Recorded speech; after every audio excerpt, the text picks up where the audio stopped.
Ratusan ASN di Kabupaten Maros antusias mengikuti vaksinasi ketiga atau booster. Mereka bahkan rela menunggu untuk divaksin.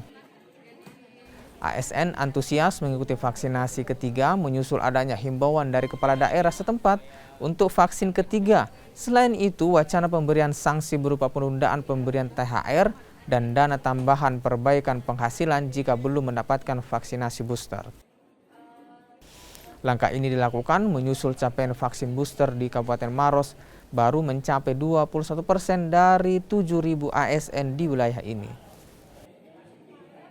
Ya, kita menghimbau. Jadi belum ada keluar surat, tetapi kita menghimbau.